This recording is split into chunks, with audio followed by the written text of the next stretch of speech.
Diamond बनने के लिए, बड़ा लेवल अचीव करने के लिए कौन कौन से गुण एक व्यक्ति में होने चाहिए। तो कुछ गुणों की हम बातचीत करते हैं। एक गुण होना चाहिए सबसे जरूरी, विजन। विजनरी होना चाहिए आरसीएम का वो डायरेक्ट सेलर जो डायमंड बनना चाहता है। अगर आप डायमंड बनना चाहते हैं तो आपको इस चीज की चिंता नहीं होनी चाहिए कि अगले महीने कितने का चेक बनेगा। इस महीने अगर स्लैब छूट गया तो मतलब जैसे पता नहीं क्या हो गया। आपका विजन होना चाहिए कि 10 साल के बाद आप कहां पे जा सकते हैं, 20 साल के बाद में आरसीएम बिजनेस कहां पे होगा, कितने प्रोडक्ट होंगे, सिस्टम कितना स्ट्रांग होगा, डिलीवरी सेंटर्स कितने स्ट्रांग हो जाएंगे, कितने वंडर वर्ल्ड खुल जाएंगे, और आपका उस समय कितना बिजनेस हो जाएगा। जब मैं विजन ऑफ डायरेक्ट सेलिंग की बातचीत करता हूं तो मैं world federation direct selling association के डाटा दिखाता हूं, और उन डाटाज में मैं बातचीत करता हूं कि ऐसी संभावना है कि 2037 में हिंदुस्तान दुनिया में सबसे ज्यादा डायरेक्ट सेलिंग का व्यापार करने वाला देश बन जाएगा। वर्ल्ड में हम नंबर 1 की पोजीशन में पहुंच जाएंगे 2037 में। तो विजन का मतलब यह है कि आपको आज 2021 में 2037 दिखना चाहिए कि 2037 में क्या क्या होगा, कितना बिजनेस होगा, कि किस प्रकार की अचीवमेंट आ सकती है। वो विजन एक डायरेक्ट सेलर के अंदर में होना चाहिए सर। दूसरा गुण जो होना चाहिए एक डायरेक्ट सेलर के अंदर में, वो होना चाहिए बर्निंग डिजायर फॉर गोल्स। इसमें दो चीजें हैं। पहली चीज तो है गोल्स, कि गोल्स होने चाहिए। हालांकि एक और स्टेप का पार्ट है ऑलरेडी, गोल्स होने चाहिए। गोल्स एनर्जी क्रिएट करने के लिए बहुत जरूरी है, सेल्फ मोटिवेशन के लिए बहुत जरूरी है। और वो गोल्स होने नहीं चाहिए कि आपने फॉर्मेलिटी के लिए लिख दिए।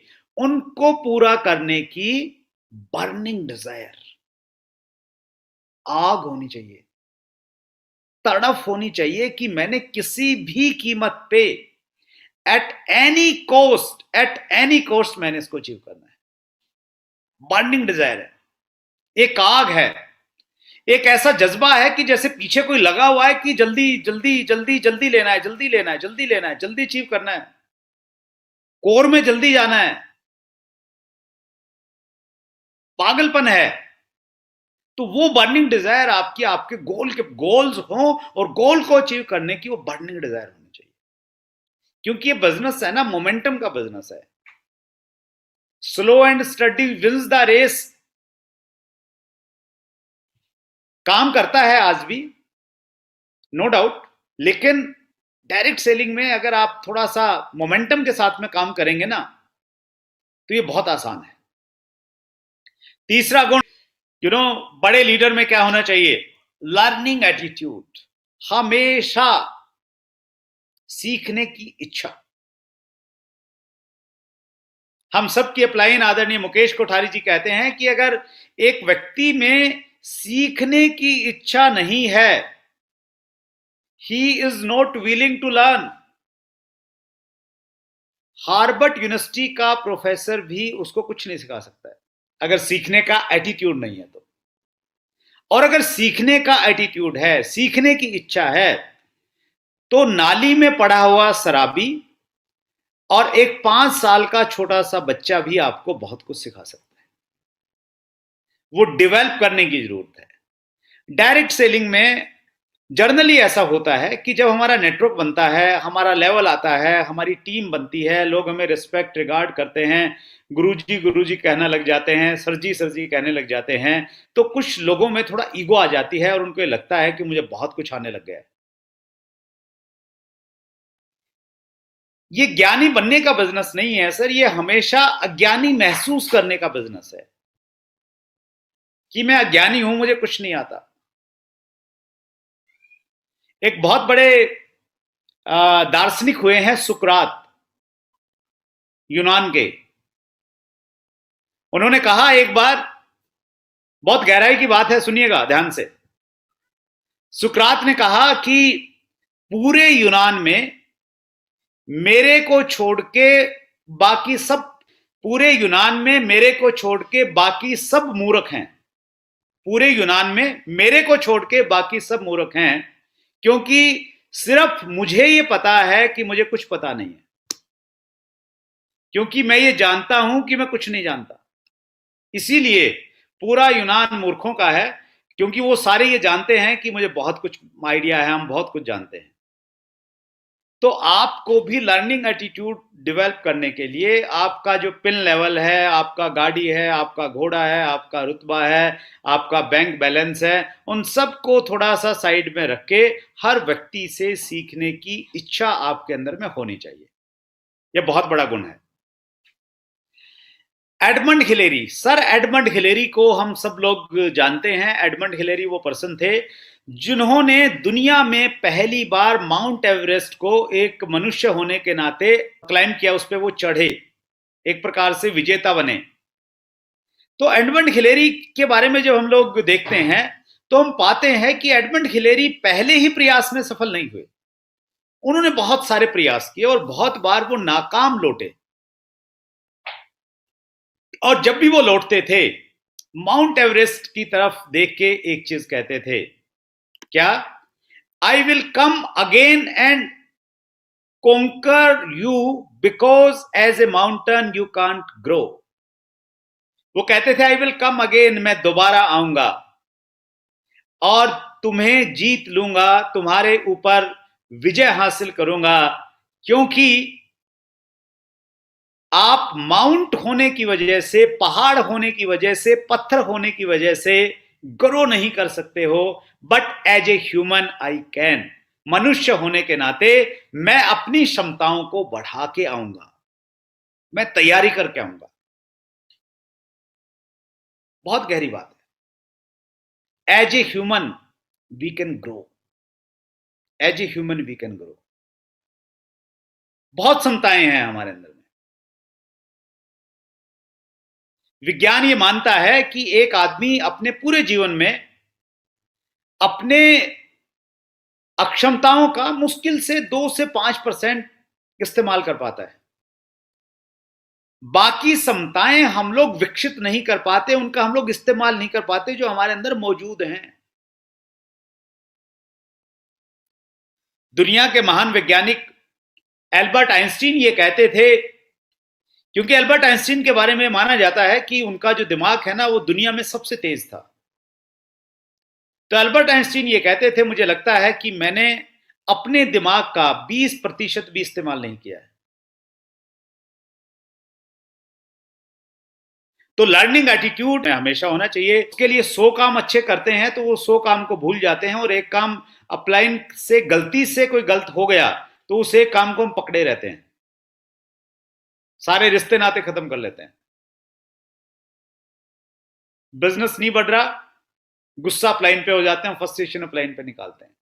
तो एटीट्यूड ऑफ ग्रेटिट्यूड न केवल मात्र अपलाइन के प्रति, सबके प्रति, भाई बहन, माँ बाप, प्रकृति, नेचर, सबके प्रति, पड़ोसी, रिश्तेदार, सबके प्रति कृतज्ञ। क्योंकि देखिए इस दुनिया में एक भी आदमी आपको ऐसा नहीं मिलेगा। मैं आपको टास्क देता हूं, काम देता हूं, आप कीजिए ये काम। ये है कि आप अपनी पूरी जिंदगी में जितने लोग आज तक आपकी जिंदगी में आए हैं उन पे नजर दौड़ाइए, किसी न किसी व्यक्ति ने आपको कभी न कभी कुछ न कुछ हेल्प किया है, सपोर्ट किया है, कभी न कभी 2 शब्द अच्छे आपके लिए बोले। हो सकता है उसने 10 बार गलत बोलो लेकिन एक बार अच्छा बोला है। तो एटीट्यूड ऑफ ग्रेटिट्यूड ये कहता है कि वो जो 10 बार उसने गलत बोला ना, 10 बार अगर उसने गाली दी तो वो गाली याद नहीं रखनी है, वो एक बार उसने तारीफ की, उस तारीफ को यहां दिमाग में और दिल में बसा के रखना है। एटीट्यूड ऑफ ग्रेटिट्यूड आपका पॉजिटिव एटीट्यूड डेवलप करने में आपको हेल्प करता है।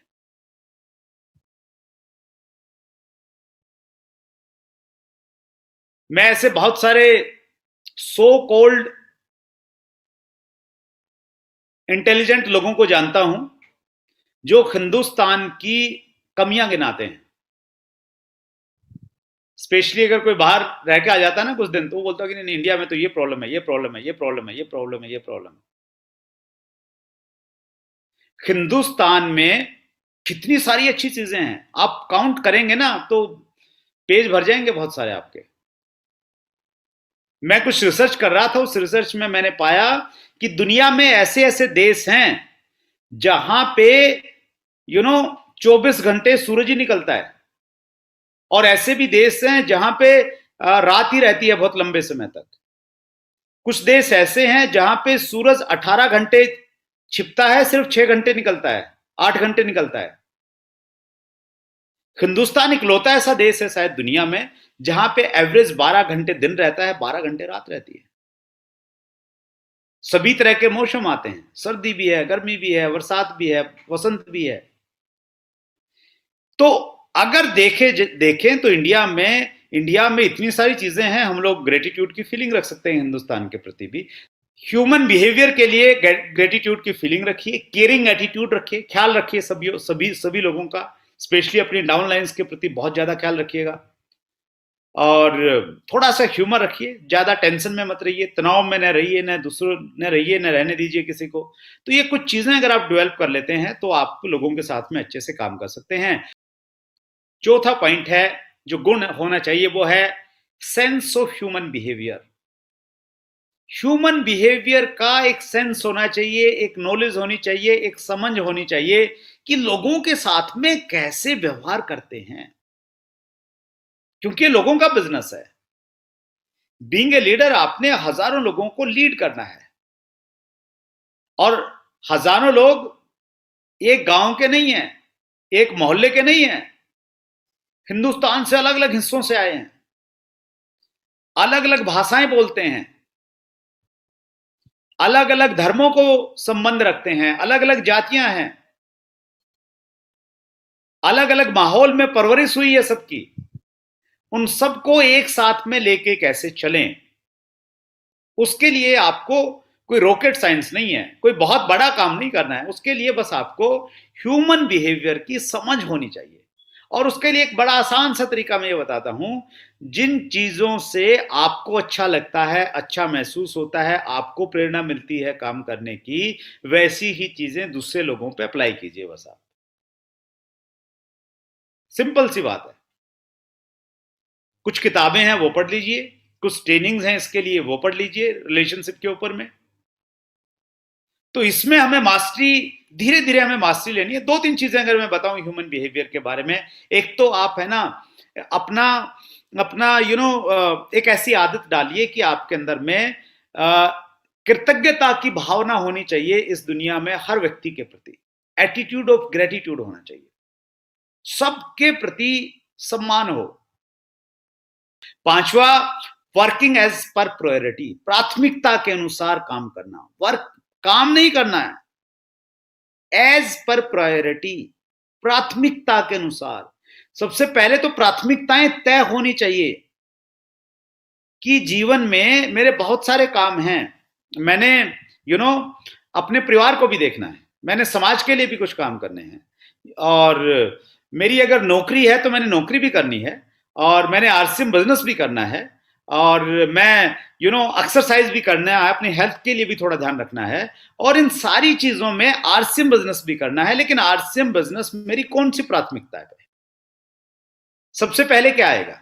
अगर पड़ोस में शादी है और उसी दिन आरसीएम की मीटिंग है, अगर आपकी प्रायोरिटी सेट नहीं तो आप कंफ्यूज रहेंगे, सोचते रहेंगे कि यार शादी अटेंड करूं या आरसीएम में जाऊं। लेकिन अगर आपकी प्रायोरिटी आरसीएम है, आपने ये तय कर लिया है कि यार मेरे लिए सबसे ऊपर आरसीएम है और कुछ भी नहीं है, तो आप चुटकी में डिसीजन लेंगे, चुटकी में ऐसे ऐसे आप बोलेंगे मैंने आरसीएम की मीटिंग में जाना है, क्योंकि आपकी प्रायोरिटी है। तो आपको प्रायोरिटी सेट करना पड़ेगा और प्रायोरिटी के अनुसार काम करना पड़ेगा। हम अगर एक लिस्ट बनाते हैं कि आज हमने 10 काम करने हैं, आज के दिन में 10 काम करने हैं, तो उन 10 कामों में भी आपको उन कामों को प्रायोरिटी वाइज लिखना पड़ेगा कि सबसे पहले कौन सा करूं, कि पूरे दिन में एक ही हुआ ना तो ये वाला काम इंपॉर्टेंट है, वो आपको समझना पड़ेगा। जर्नली हम लोग सबसे आसान काम पहले करते हैं, टफ काम जो सबसे इंपॉर्टेंट है, सबसे ज्यादा प्रोडक्टिव है, उसको छोड़ देते हैं। इसीलिए ब्रायन ट्रेसी ने किताब लिखी है ईट दैट फ्रॉग, सबसे मुश्किल काम सबसे पहले। तो प्रायोरिटी सेट होनी चाहिए सर, आपको मालूम होना चाहिए, समझ होनी चाहिए थोड़ी सी इस बारे में। सिस्टम फॉलोअर होता है आरसीएम बिजनेस का लीडर, सिस्टम को फॉलो करता है, अपने दिमाग का कम इस्तेमाल करता है, सिस्टम ने जो कह दिया वो पालन करता है। सिस्टम ने कह दिया कोर में कि 30 मिनट किताब पढ़नी है तो उसने पढ़नी है, इफ बट किंतु परंतु ना नुकर कुछ नहीं है। सिस्टम ने अगर कहा है कि आपने कोर बनना है तो आपने 5000 बिजनेस वॉल्यूम डायमंड क्लब करना है तो करना है। अब ये नहीं सोचना कि यार मेरे घर में तो 2000 का ही लगता है, 3000 का क्या करूं, 3000 की आप रिटेलिंग कीजिए। सिस्टम फॉलोअर होता है। और 7वां पॉइंट जिसके बारे में मैं बात आपसे करना चाहता था लेकिन समय बहुत ज्यादा नहीं है, देखते हैं क्या मैं कर सकता हूं। Accountability and consistency. अकाउंटेबल रहना, जवाबदेह रहना, वह लगातार काम करना, ये 7 गुण एक आरसीएम के डायरेक्ट सेलर में होने चाहिए। डायरेक्ट सेलिंग इंडस्ट्री के एक बड़े लीडर में ये 7 गुण होने चाहिए। थैंक यू वेरी मच, बहुत बहुत धन्यवाद।